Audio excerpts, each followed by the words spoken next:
Hello and welcome back to the You Up podcast. I'm Jordana Abraham. And I am Jared Freed. It is so good to be back here with you, Jordana. How are you? What's going on? I'm great. We had an awesome live show. We're recording this last week. This is our first chance to thank people for coming to the live show. Everyone, the New York City crew was amazing.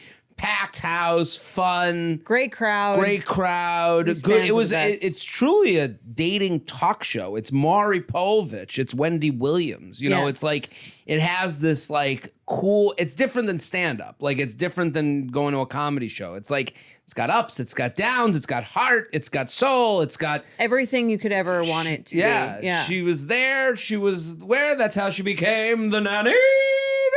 I don't know. I had to finish. Yeah, I mean, it was great. I stayed in the city. Oh, I saw you got a hotel. It was a big city night. I got a hotel. I brought the dog with Beret into the city. He fucking hated it. Hated it. Ronnie, not a city dog. No, country pup. Well, I guess what I found out is that if you're a dog that's in the suburbs, it will not pee or poop on the cement.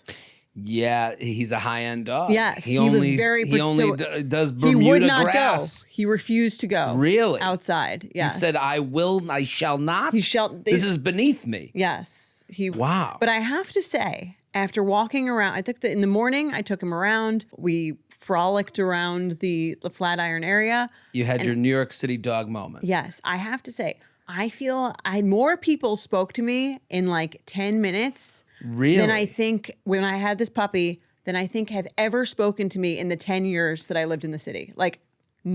So every person on the street stops and tries to pet the dog and chat with you. And I was thinking, like, I understand the single dog person, like, mentality. Great way to meet people. Like, so many strangers talk to you. It's like the only time it's socially acceptable in Manhattan to speak to someone is when they have this dog or to comment about the dog. It's such a conversation starter. It's an opening. It's something to acknowledge. It's something that you want. People would assume you'd want to be acknowledged. You have this dog. It is yours. It's a compliment to go, oh, look what a cute dog. Literally, like, I think actually more men, people. Women, all ages. All ages, all sizes, all kinds of people. People are just like way more likely to speak to you. I think if you're single, and you know, we make fun of like single guy with the dog in the profile and the app and like the guy who uses the dog, but like I kind of understand how they got there. No, listen, the dog thing, I get it. Like how you get to that point where you're like, I want something putting to it like front and center. This is what to put on your profile? Yeah, that's what I'm saying. Like I do think it is like it could become a big part of your life. Why wouldn't you? Yeah. And it's like something people wanna, if you're into that, people want. I mean, I wasn't on dating apps, and there's a lot of people who are like that. Is what I found from having the dog for like, again, 20 minutes in Manhattan. For a dating app, I think my biggest suggestion to the dog people is it should be you and the dog. Yes, of course. I think I see a lot where it's just solo the dog, and it's no. like you've wasted a whole. You gotta be classy about it. Yeah, just like the dog happens to be there. Like that is an opening for conversation. Hey, what type of dog do you have? I have this type of dog. That's like a really good place to start. I agree, but I see it so much that it's like all dog, no person. I'm like, I'm not trying to fuck your dog. You know, like I want to see what I'm dealing with here. I mean, I kind of think if I were single with a dog, I don't think I would need to be on the apps. Right. I don't think I would. Like, well, there's the dog park. There's like taking it out. Yeah. The dog park. We walked like in Madison Square Park. I went into the dog park for like a second because he was like, just got his shots, had never been in one, didn't want to like overwhelm him. Right. And the second I walk in there, everyone starts talking. And I mean, he's very cute. He's small. People like want to. People ask. The other uglies out I mean, there, I don't want to brag, but like. A lot of people told me he was very beautiful. Right. Very beautiful. Very beautiful dog. Very intimate. Beautiful dog dog. Parks. So cute. Look at that cute. I would go, oh, you got a cute dog. You have a beautiful dog. That's quite a... And the dog park people are like their own community. It's a whole new thing. Yeah, again, people are speaking to it. It's crazy. I walk in the dog, within 3 minutes of being in the dog run area in Madison Square Park, like 2 different people come up to me. There goes, You want to watch out for that guy. He's got those 2 dogs. He doesn't those dogs are out of control. Just keep an eye out. I'm like, there's a lot. I'm like, oh my God. All right. Like, I don't go here. I'm not like one of you. Right. Like, they're like trying to initiate. They're trying to initiate me. Right. There is a lot of passion around the leash and whether you're allowed to, not allowed to. All that stuff. Yeah. Yeah. All that stuff that I have no connection to. I don't know. I see woman with a dog.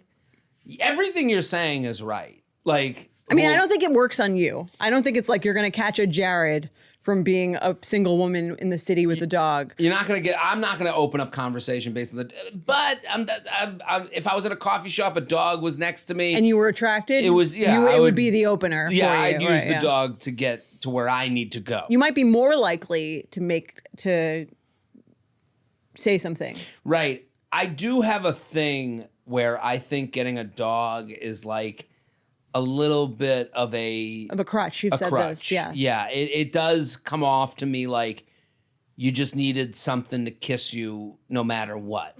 I mean, is there something so wrong with that, though? No, I'm just saying. I get it. If you're lonely, you're a fucking loser. Right. It screams. You're saying it screams. It screams like loneliness. It screams, I wish my life were different to me. Okay. And I don't mean that to be mean. I'm just saying. I mean, I guess that's a little bit true. That's a little bit why I got the dog. A little bit, yeah. Not to make this the saddest opening in the history of, yeah. I mean, it's like there's an element of truth to that, but would I call myself like desperate for a baby? Not that I'm thinking, as I say it, I'm like. Well, I'm saying, and here's the thing with all things we talk about here, like it's not black and white. Like for me to say I would never date a woman with a dog, that's not what I'm saying. I would need to see, like, I'm just not like soul dog committed. Like, no, but I it's a need good to see opener. How you take care of it. It's a good opener. That's what That's really what I'm saying. And so are dating apps. That's right. why I'm like, if I were single in the city, I think a dog would actually get you a lot more dates. Yeah, and definitely a lot more in real life conversations, which is something people want who listen to this show. They're always asking. We're always asking. We know the questions we get a lot. Right. We know the questions we get. I have talking about in real life, someone sent me a DM that I wanted to discuss. Let's hear it. Someone you've hooked up with gets married.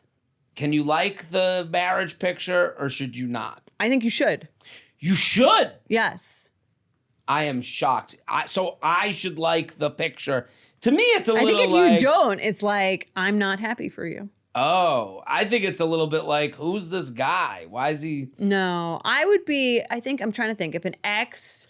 Not an ex, you just hooked up. Okay. Some guy you hooked up with, you got connected on Instagram, you put up your wedding pictures. I think it's the classy thing to do. So you think it's classy too? Yes. I thought it was not classy. No, I would like someone I've hooked up with's marriage picture. Okay. I just didn't know. I was thinking if I didn't hate them keep enough it that quiet. if I am on good enough like energy with them that I didn't unfollow them. We're totally that's what I'm saying. Like cool. If I used to hook up with someone and I feel negatively towards them, I would have stopped following them by now. So if I'm still following you and I see you've gotten married, I will like your wedding picture. I'll like your first kid picture. I'll like. There is nothing more interesting to me than someone I've hooked up with getting married on social media. Really?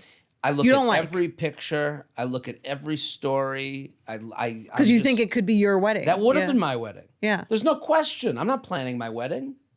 That's someone else. Whoever I marry, that's their wedding. They're gonna plan it. Okay. They're gonna have like my opinions will be considered. Right, but you won't be the director. No. I'm just gonna give a nudge, a thumbs up. To like most things, if I really care about something. You're probably going to be exactly like your dad. You're going to help with nothing but critique everything. Absolutely. Right. That's merch. Help with everything. Help with nothing. Nothing. Critique everything. Yes. Yeah, that's merch. Love it. That's what the groom should wear day of for everyone. Helped with nothing would be a great Groom's Day T-shirt. Yes. Because I don't plan on helping with anything. I don't. Wow. Okay. You're really selling yourself as a catch here. No dogs. No dogs. Will not help with anything. I will show up if you are lucky. Right. Now that we've gotten that so do out you of the way. You don't like the wedding pictures, or you do? No, I loved it. You do like a beautiful wedding. Do you physically like? I'm saying, do you press no, the I haven't. You haven't. Because I just didn't want. I didn't want to just like. I don't know what place I have here. I don't even know why I'm following this person. Still. I assume if you don't like it, you're still in love with me. And you're upset about it. No, I guess I should go like it then.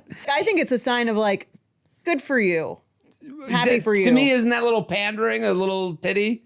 Good for you. I mean, to comment, if you commented good for you, that would be that would be finally. Good for you. You should comment on everyone. Finally. I guess you found your guy. All right, so I got sent this DM. It's called pitchafriend.san Diego. Okay, and the message was, I'd love to know how you and Jordana think of this. So it's called Pitch a Friend San Diego. It's an event where San Diego's best wingmen and wingwomen present their awesome single friends in 3 to 5 minute slideshows at bars and breweries. I've heard of things like this. You've heard of things like this. Okay, well, I don't know if we've ever talked about it here. What do you think? It's sort of like your concept of like bring a friend to a party that you don't want to date. The friend luck. Yeah. As I've called it. Bring a friend. Seems similar. The way you get in is with a friend. Yeah. So I think it's different, just the idea that like you're pitching the person, you get to have fun with them. You can see like their friendship. Like, again, like I wouldn't, if someone got up there and was like pitching their friend, I would hope it was funny and like related to the whole group. The ones that bomb probably go too personal and too earnest.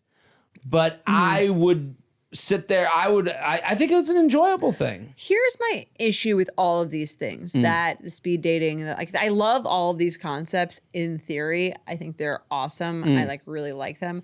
I think in reality, sometimes it can feel like if you're going to one of these things, I'll speak for myself, it can feel a little desperate. Like I would go, I love the idea, but I also like, I know anyone who would go really wants, you know what I mean? Like there's an element of like a trying and then dating that's sort of maybe more than other things. Like, well, this is why hindrance. I think someone else pitching you makes it less desperate.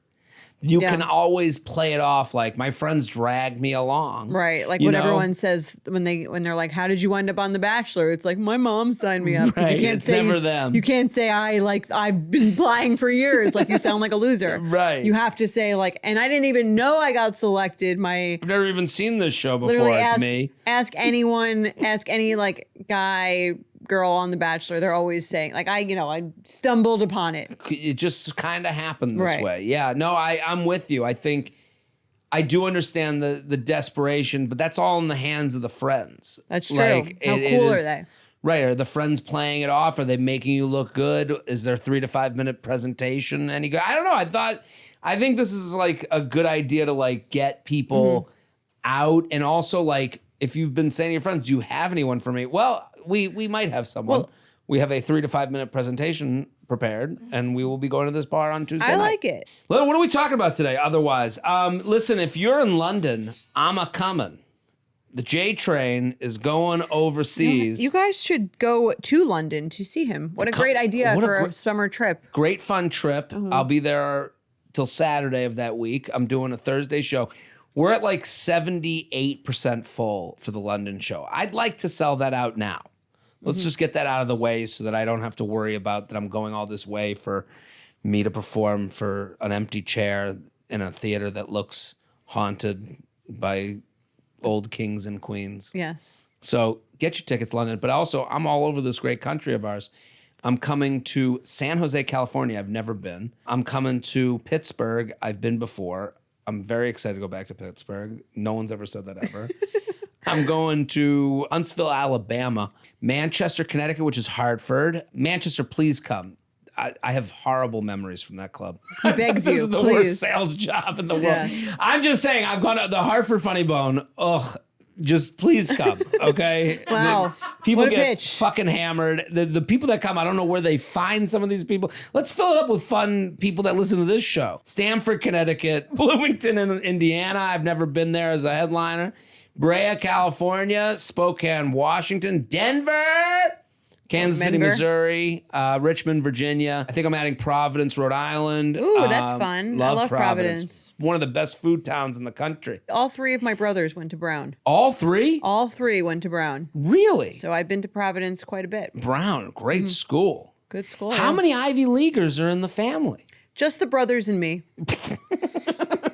sounded like you had already said that before. Brothers and me. Just us. You know, just us smarties. I told you my mom has superlatives for all of her children. And I was dubbed smartest of the girls. not overall, of the girls. Smartest woman brain. Yes. I'm not even joking. We have superlatives. That's how. So what is the twins? One of the twins. Yeah. Smartest overall. Smartest overall. Smartest overall. Smart. Okay. Forget what the other one is. Second smartest overall, maybe. That must be fun for him. You're a twin. You're just second.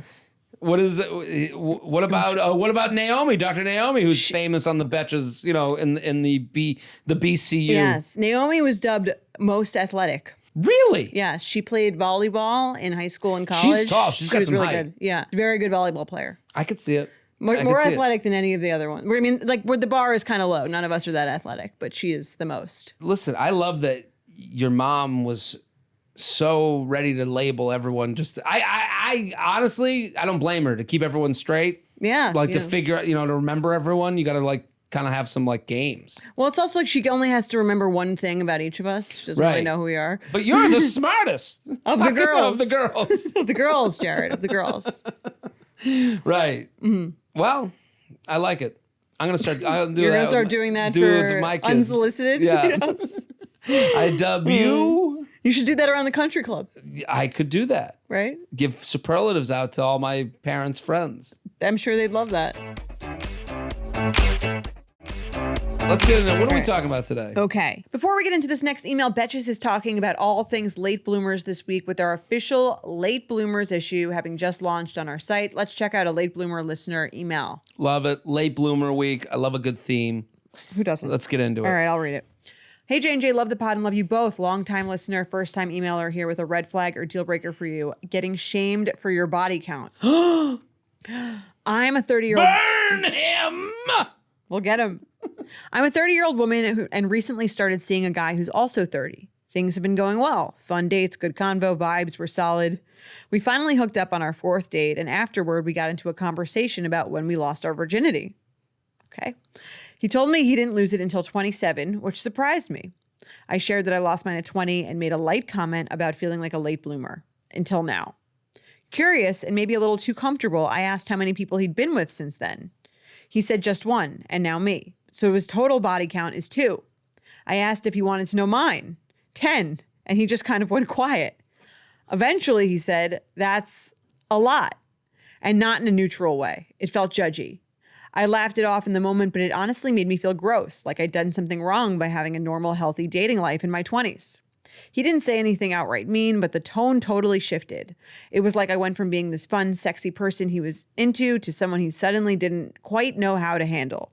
We haven't talked much since. So, is it a red flag or deal breaker if someone is weird about your sexual history, even if you're being open and non-judgmental about theirs? All the best, 27 confesses. I love this email.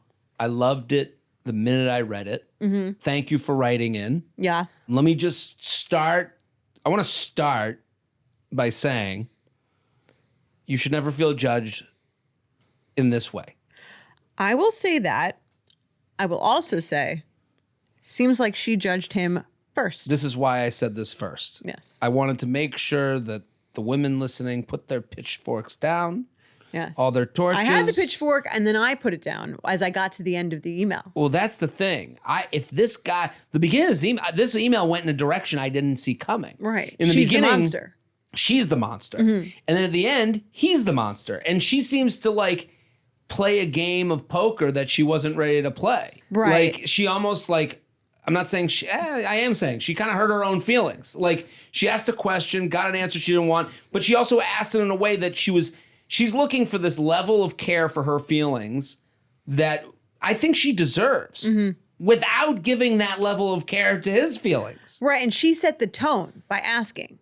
And the person, I don't think you should ask personally. I don't think it's anyone's really business, but okay, fine. In this case, I disagree with you, but go ahead. Okay. I'm saying in this case, I could see it because in this case, he's like, they had sex. They're feeling vulnerable. They're talking afterwards. He's like, he's opening up. I'm a kind of a late bloomer. I didn't actually lose my virginity until 27. Well, that's not how it went though. He finally, we got into a conversation about losing. Okay, maybe it went somewhat that way, but the way she writes it, he told me he didn't lose it until 27, which surprised me. I shared that I lost mine at 20 and made a light comment. So she's now in commentary land.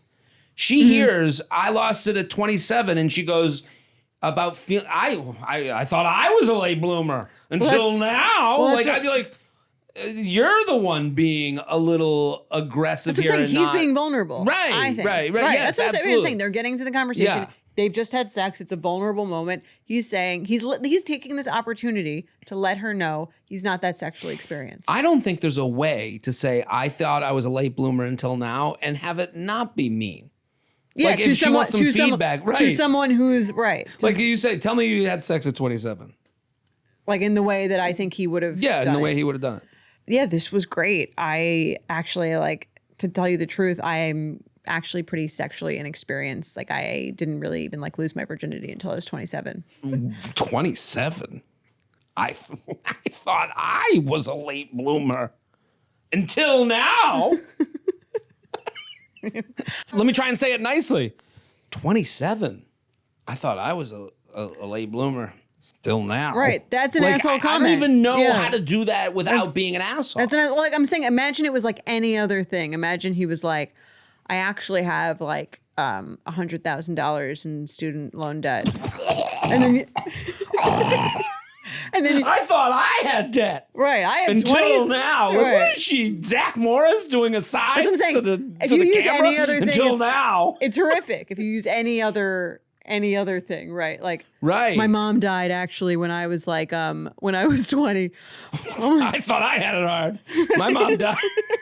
My mom died a few weeks ago until now. And at least I had her in college. And she's also made it about herself. I mean, this is this is kind of tropey, this email. It's funny how much these as we get older, 2025, but this is every sitcom style men and women argument, right? Where it's you think you want to tussle, and then how did I get my feelings hurt? She set herself up for this. A little bit, and I don't think it's the part I was going to disagree with you on is I don't think it's a problem to be just talk about your sexual history. I think bringing it up. I think if it's relevant. I think it's pretty relevant if you just had sex. You just had sex. You're in each other's arms. I'm saying the number. The number to me, it doesn't matter to me. If someone asked me the number, I was actually going to ask you this question, okay? Mm-hmm. Is the question, how many people have I slept with? Well, would you rather, okay, I'll give you 3 different answers to how many people I've slept with. Ask me how many people I've slept with. How many people have you slept with? You're actually the second one. Okay, that's an answer. Okay. Or, ask again. How many people have you slept with? About 162. Okay, that's a different answer. Okay, now ask it again. How many people have you slept with? It's so many, count. I don't even know who even keeps count anymore. I'm fucking every night. Which one would you rather? 2. 2? 162? Yeah. To know it exactly? To 2. I think you said 2 people. Oh, 2 people. 2. You'd rather the 2. Yes, I'd rather the 2. Okay. Now let me ask you. Give me the 3 different answers. Give me a little, give me a, and then give me the I don't even know. Okay. How many people have you slept with? I'm actually a virgin until now. Oh, so just one. Whoa. Okay. How many people have you slept with? 15. Okay. Okay. How many people have you slept with? I stopped keeping track a long time ago. Okay. Which is your preferred answer? I think the not keeping track is to me, you are who you is because of who you was, Right. But I mean, if it's 2, it's not it's so tough to keep track. Right. 2, to me, it's a 3 bears situation. Some too little, some too much. I don't think there's a number that's the best. I think it's about I think it's more about again, how it's presented and maybe how meaningful sex is to you. Right. Well, meaningful. You could come to different conclusions at different parts of life of how sex fits into it. That's also true. That's what I'm saying. I kind of, I guess, are more brought to your side of the conversation around it can help you learn about someone and their relationship to sex. Absolutely. I don't think but we're both kind of agreeing that the number doesn't really matter so much as your thoughts around sex and its significance. Right. And if she's looking at this as like a test of like how he treats it, you know, it seems as though his general vibe around this question became insecure.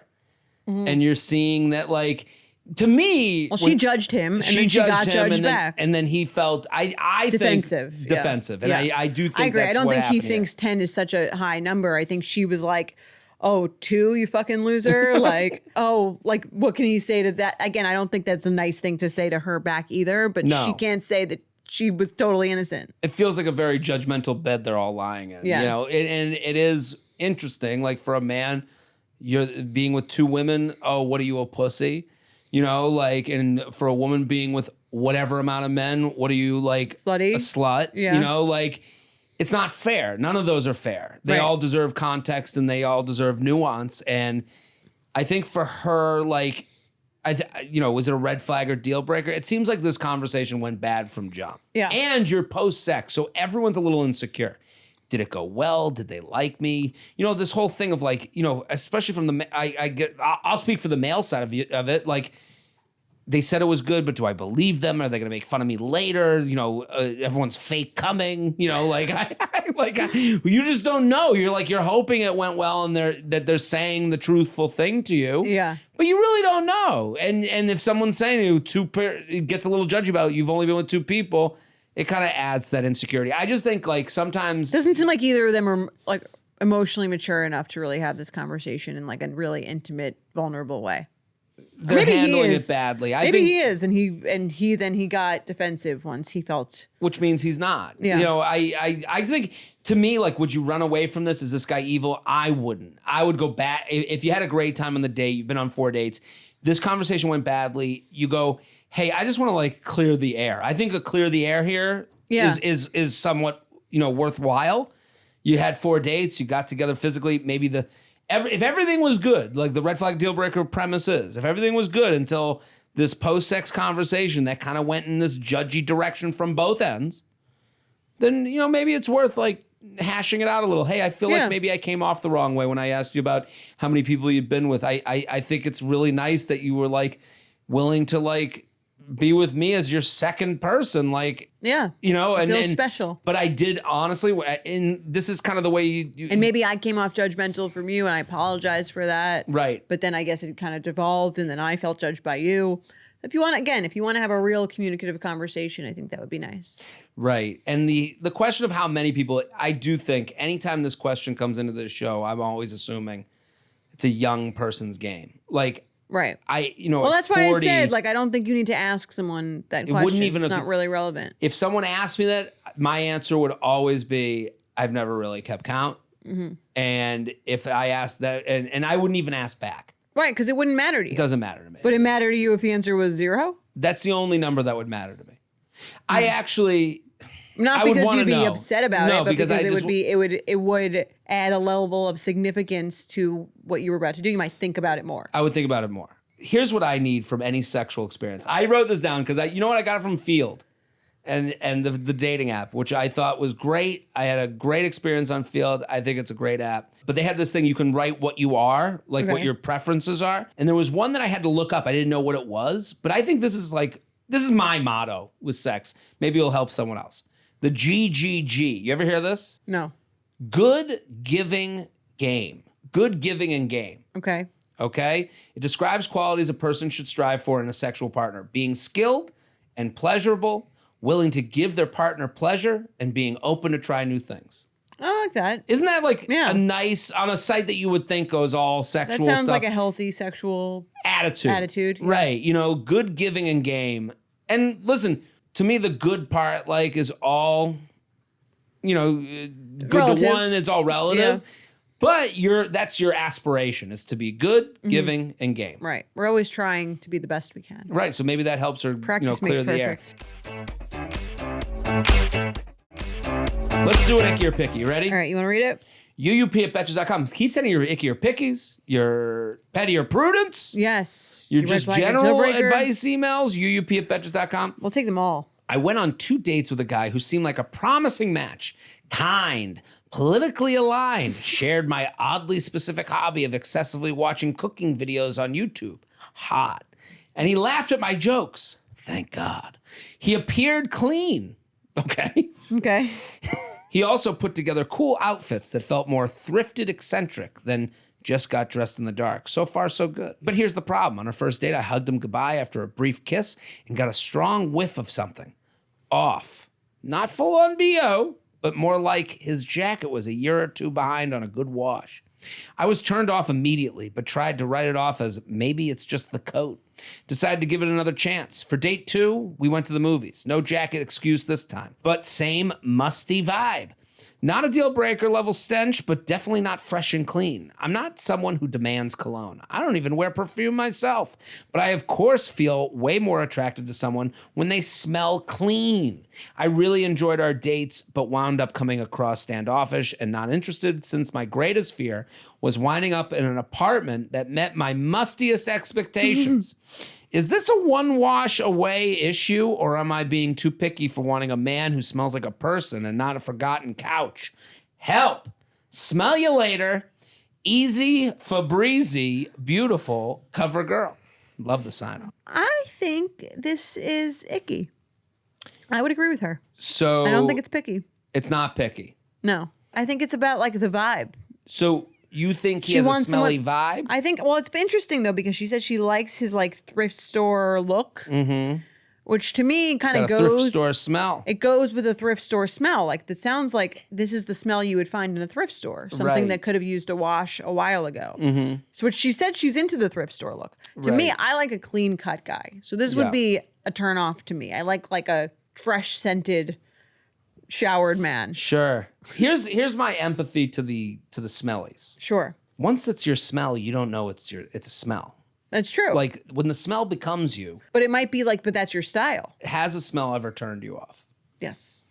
What was it? Do you remember? No. But I feel like I've never been like if there is I can't think of a specific instance, but has a smell ever turned you on? Yes. Yes. Yes. A good like cologne can definitely, and maybe that's the turn off. A bad cologne is worse than no cologne. But that's the problem. It's like, with the cologne thing, I've experimented with cologne. I wear a cologne now. And I don't smell it. No? Are you sure you wear cologne? Yeah. I'm smelling it on me. You smell it, you wear it into the. Tell me if it's, hey, do not lie. Okay? You're going to, it's on my. On your arm. Okay, I smell it. Smells good. Do you like it? Yeah, I like it. I guess it's, you know what? You're wearing a great amount of it because it is not smelled. Overtaking the room? Yeah, if we were not on a date and I was not like close enough to you to like smell your body, I don't think I would know you were wearing it, which is a good level of cologne. I think cologne's it what can't you announce earn when I give you a hug. It can't like announce you to the room. But sometimes I smell a woman and I am like intoxicated. Yeah. Like there are some women. Does it help turn you towards one side? I have been turned on by smell. Do you know what the scent is? I don't know. I wish I knew. You could link to it. You'd probably make a lot of money. Honestly, if I could just like, here's the problem. You can't go up to a woman and be like, what is, you smell delicious. Like, it's just like. Well, you could go up to, you could say that to your date, especially if you're like you smell making great. out. Right. You have to be smell is one of those commentaries you can't make until you've gotten intimate. Once the intimacy is established, I think that's very complimentary. I would be very complimented if I was like hooking up with someone and they said, you smell incredible. Like, what is this? I need to get it for my mom. What is that scent? That's not what I'm saying. Well, it's hair smelling good, a woman smelling good. There's a pheromone thing. Well, that's why I think this is kind of like a little bit of a pheromone. Like maybe someone else wouldn't mind this smell. Maybe it does it for them. It's not working for her. Can she say something? What would she say? Because it's not like she said it's not BO. Right. It's a must though.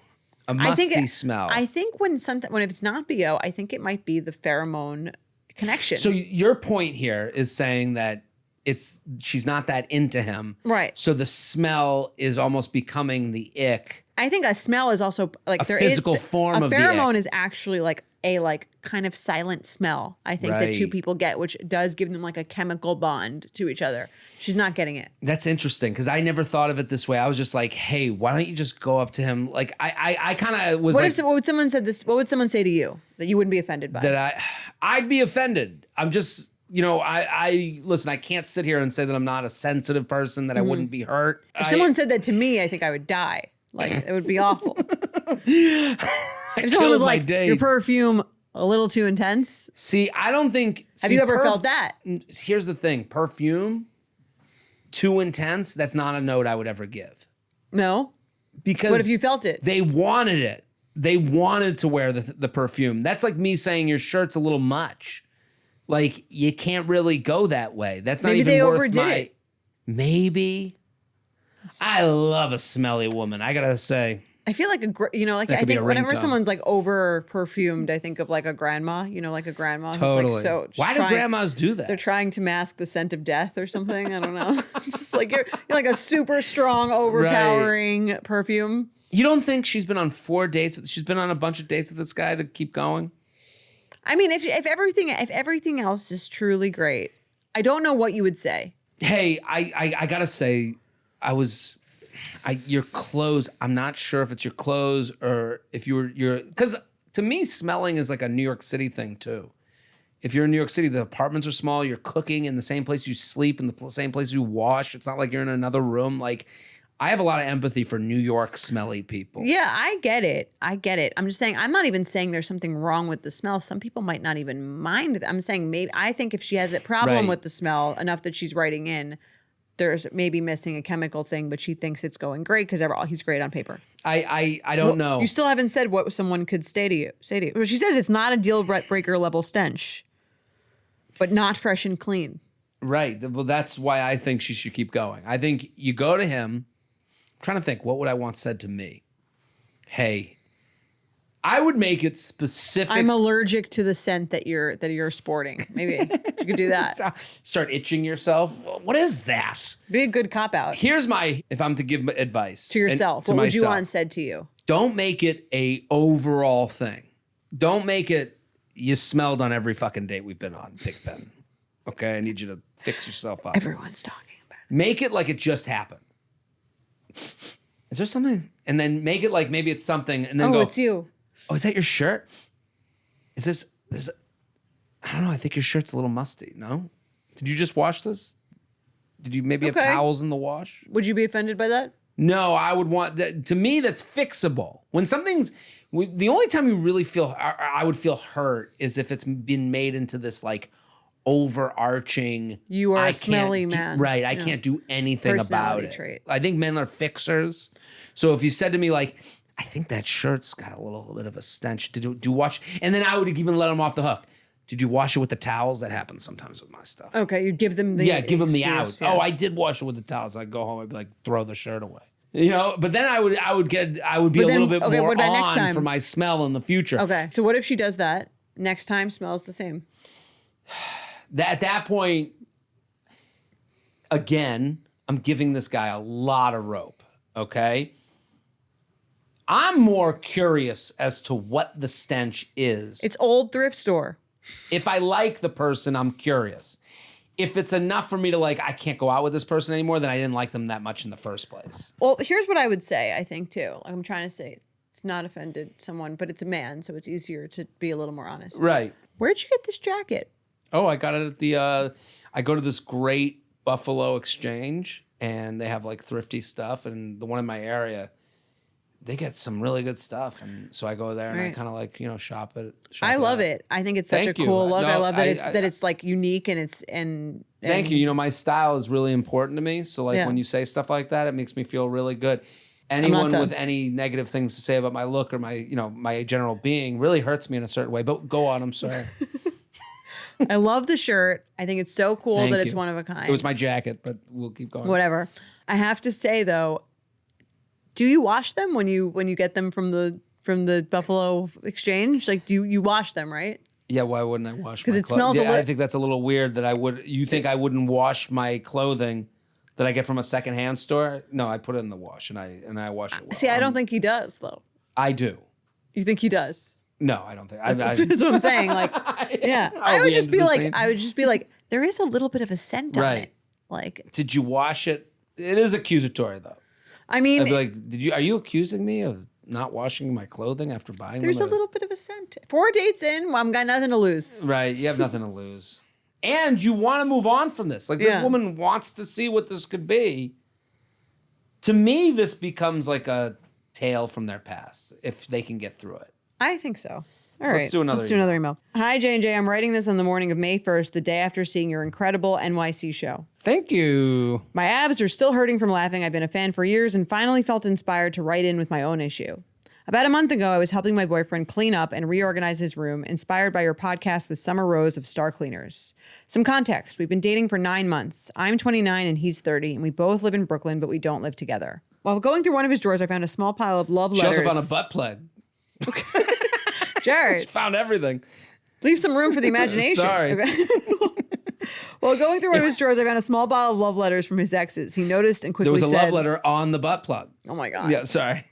He noticed and quickly said, don't worry about those. Just put them back. That would not work on me. I could tell him that. Don't worry. I told him I didn't mean to pry, but seeing them made me feel a little insecure and weird. We paused and talked, and he said he only kept a few meaningful ones, like a comic one of his exes made and a letter/picture collage from another. I told him I didn't love that they were still around, but I understood not wanting to trash something sentimental. Still... I'm laughing already. Still a month later, I can't stop thinking about them. At what point can I ask him to let them go? I can't imagine moving in, getting married, or having kids with him while these mementos from past relationships sit in a drawer. Am I being unreasonable, or is it fair to feel this way?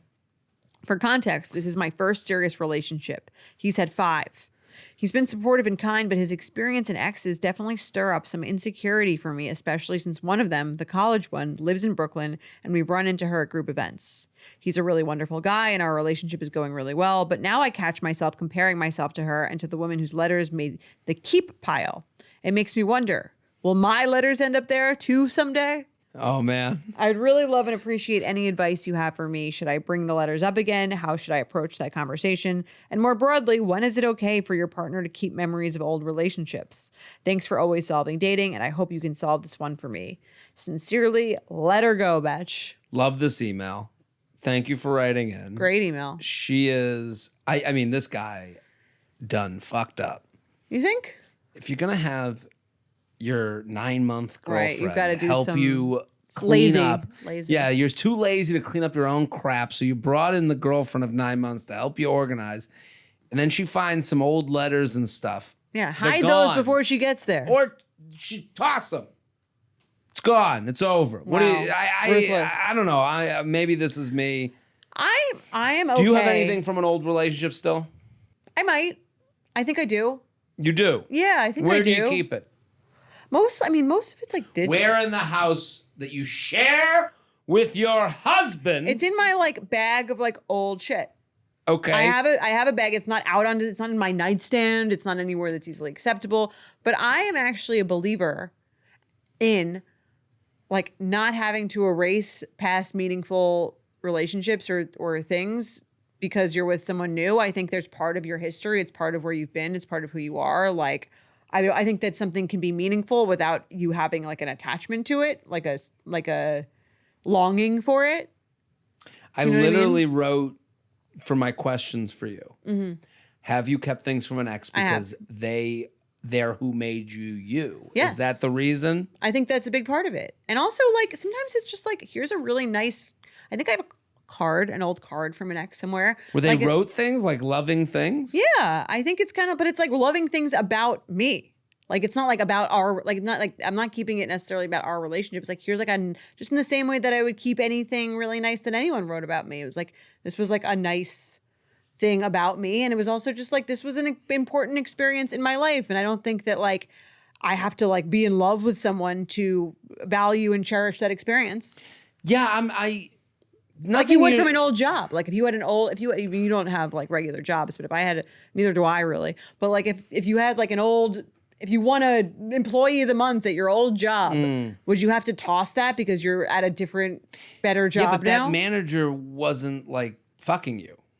So? I don't know. Like I don't know. It's more about like the experience that you had there. We are different for this one. I think you can look back fondly on a relationship. I think that's actually healthier, that you can look back fondly on a relationship and then like see how it's not right for you and how you are where you are today. And like still, and I don't think you need to like banish all traces of anything that's happened in your past in order to love and cherish your current relationship. We agree. That's the problem here. Like, I agree with everything you just said. There's not one relationship that I'm like, my past relationships did make me who I am sitting here for you today. Yeah. So I'm with you.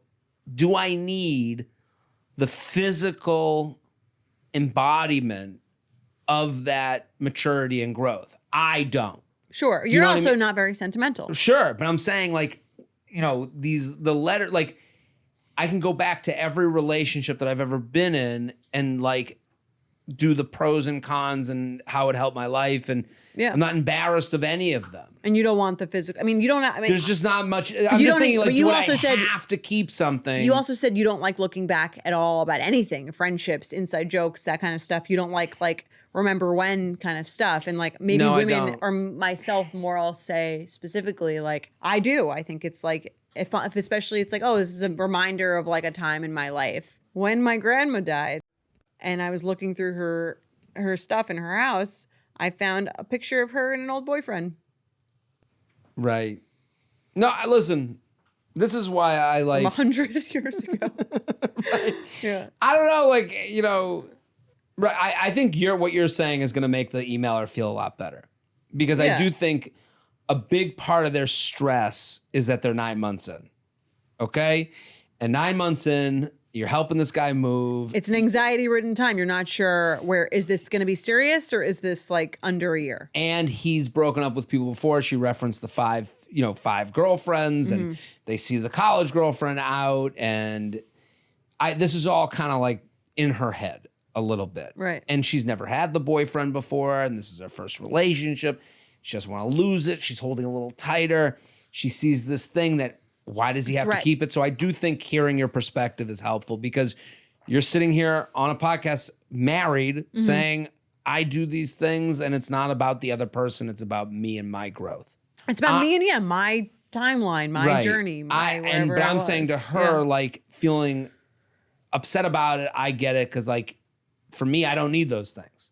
Right. Like, you don't need a lot, but it's also, you don't need those things, but you don't need like any really past reminders of anything. No, I don't need a trace. That just goes to show it's not really even personal. It's just about like the kind of person you are. It's like when someone takes you on like a really nice first date to a really nice restaurant and you're like so flattered. It's like, no, that's what they do. They do that with everyone. Right. Anything nice anyone does, they do with everyone. And anything like shitty that they do, they also do with everyone. So like little is personal. We make it so personal. No, I'm with you. I didn't think, when I read this, I didn't think it was like a problem. Right. Like, it's not what I would do, but that doesn't make me, like, if I was dating this girl, she wouldn't have nothing to worry about.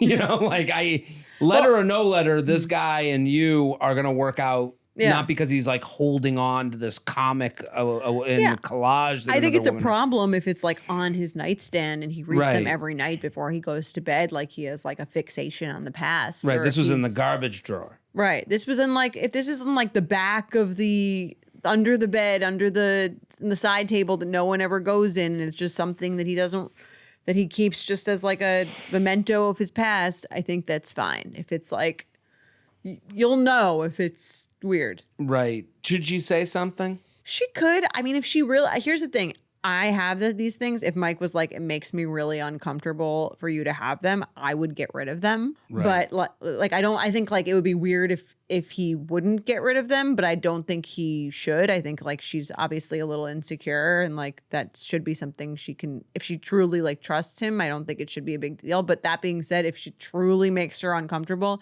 if she cannot sleep knowing that these letters are in his apartment, she could ask. I think he would do it. I'm with you. It's like an old, I think about it like an old, like profile pictures on Facebook.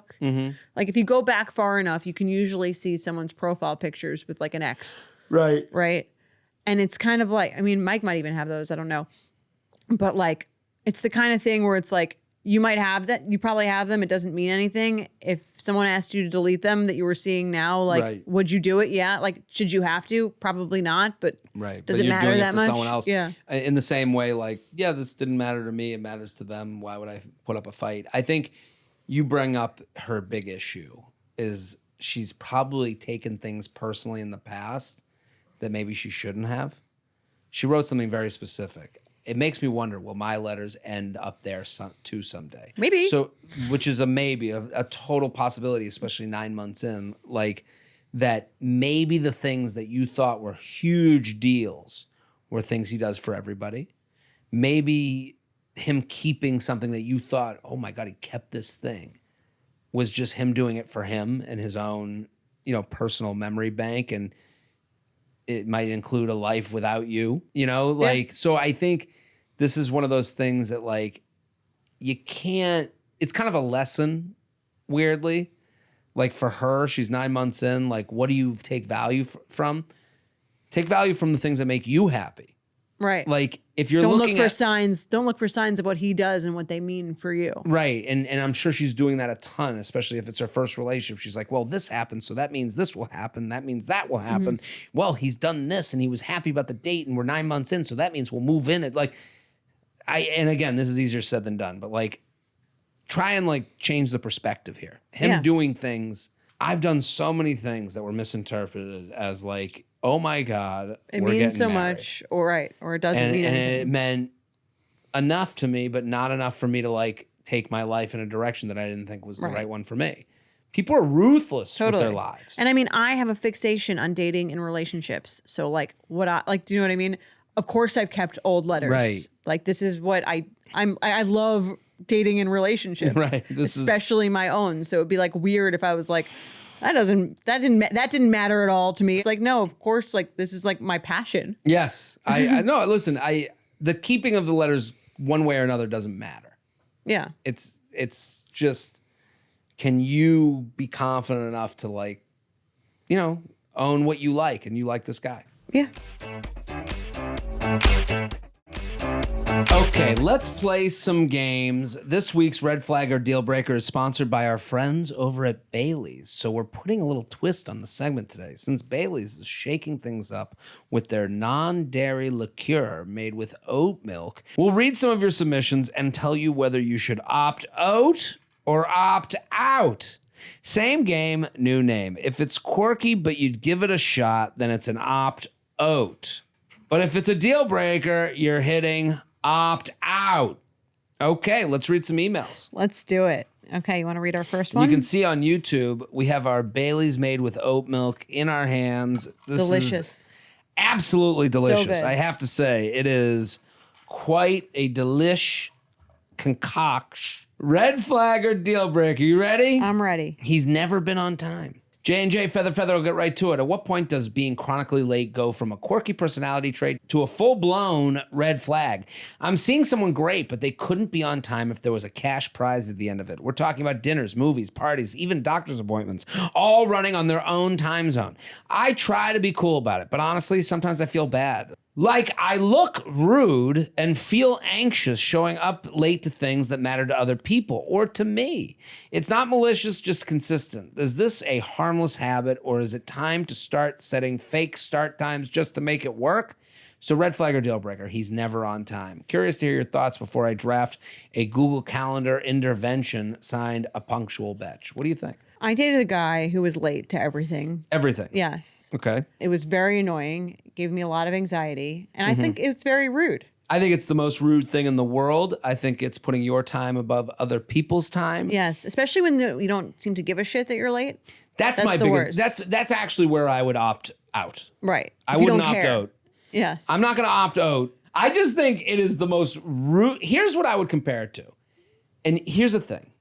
I'm okay with people being late. Again, just like you're saying. Apologize. Yes. We're sorry. over it. Yes. Water under the bridge. I don't want to make it like this like personal attack at someone. I don't like even saying you're always late.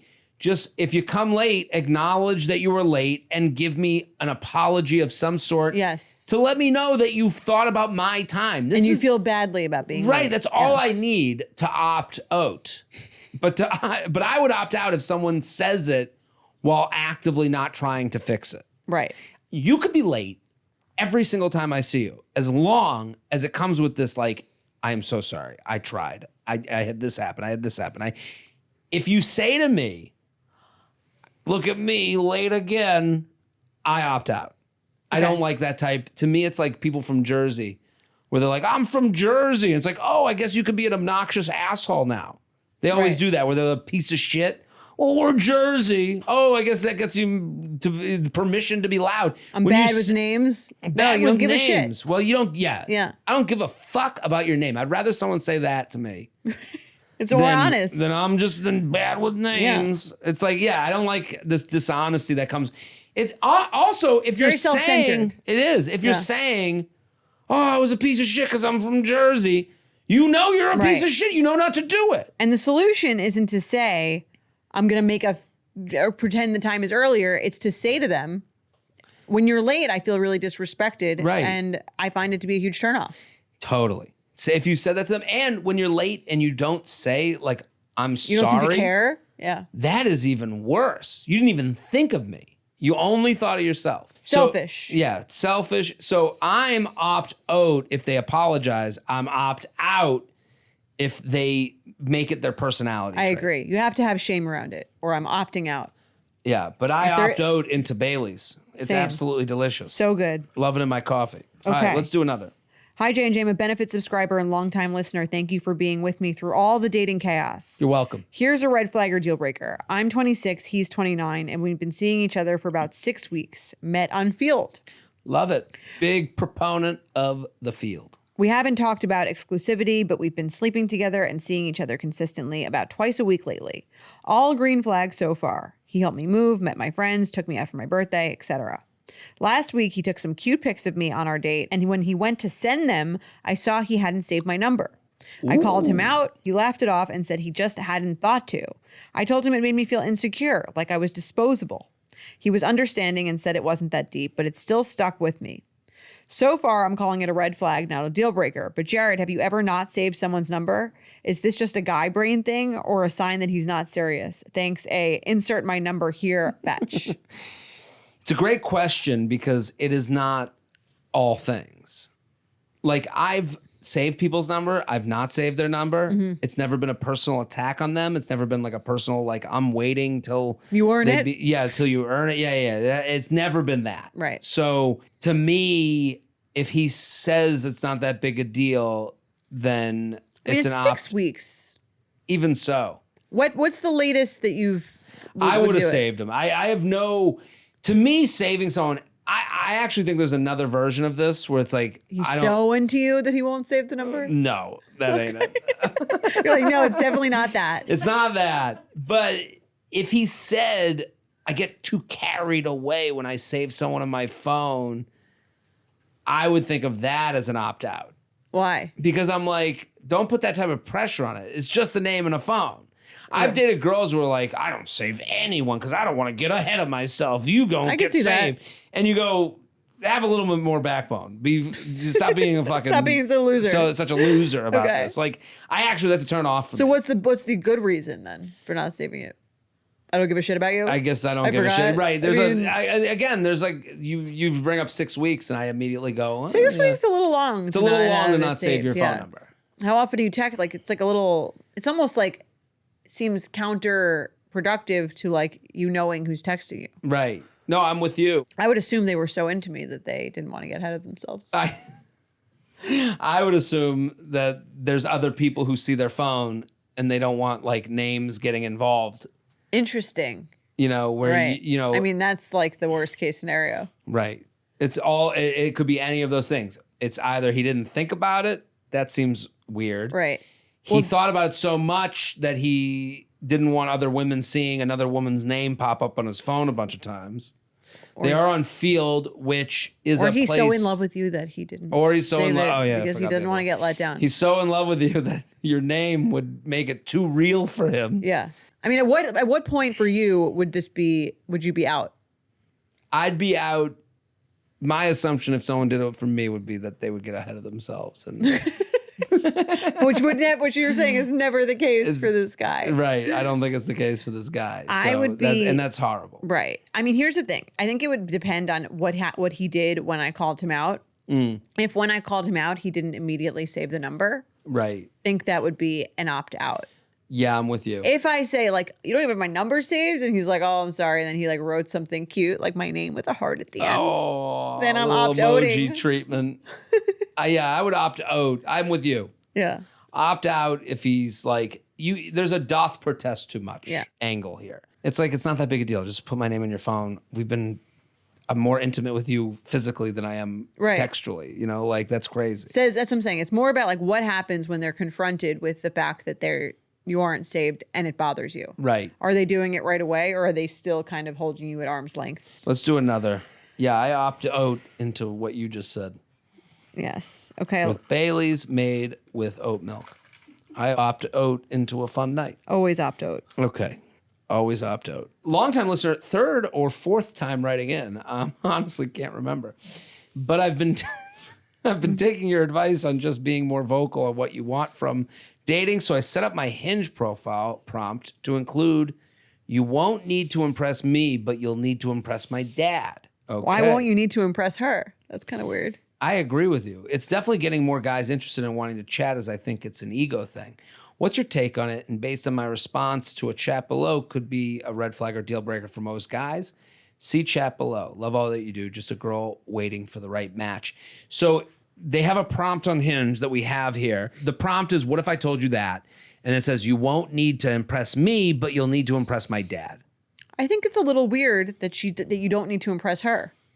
Right, you do need, I think she needs to be impressed, and you'll have to impress my dad. Right. That would be the correct. Right.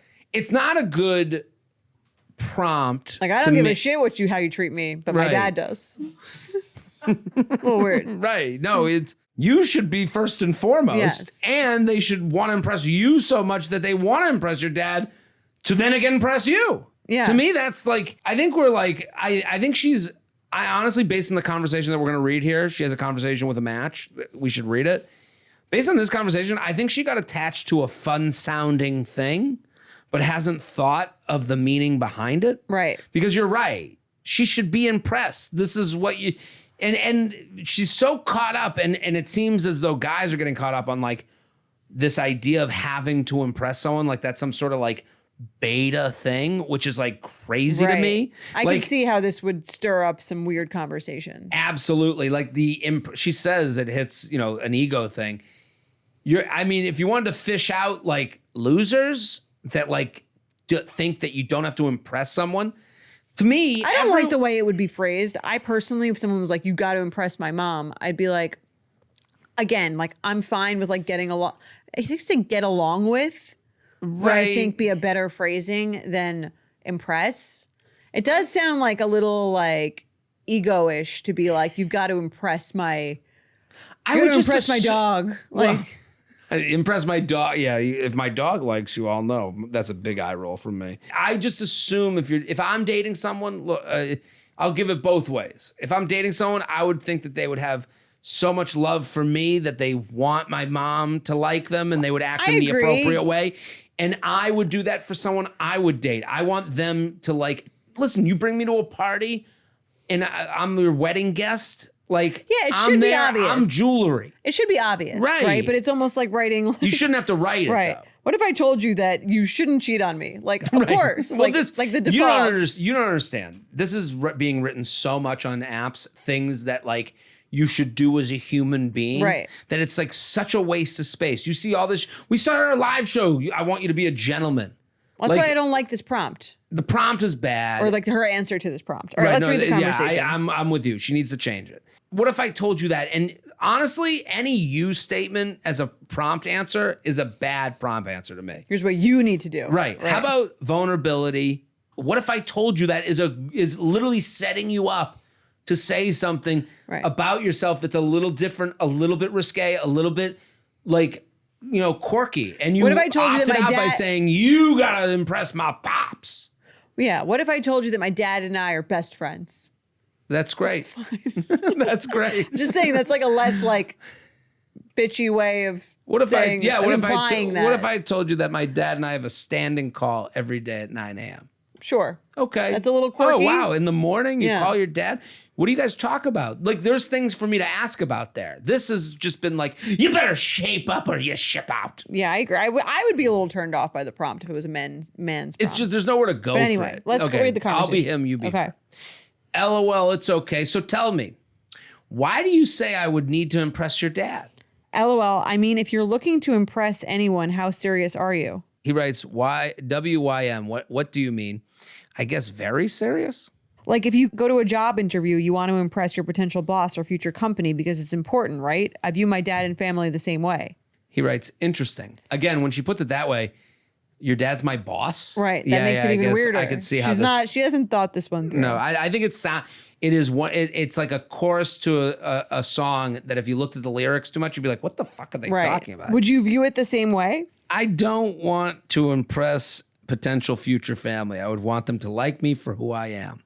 That's just my opinion. I don't like being on eggshells in hopes they like me. I don't think it's walking on eggshells, but I would think you would want to put your best effort in being yourself.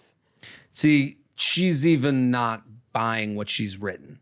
Yeah. When she says that, she's even going back on like the original statement of like, he's the CEO. You better impress the boss. And it's like, I think I think a lot of these prompt answers are people trying to sound good versus like knowing what they're actually saying.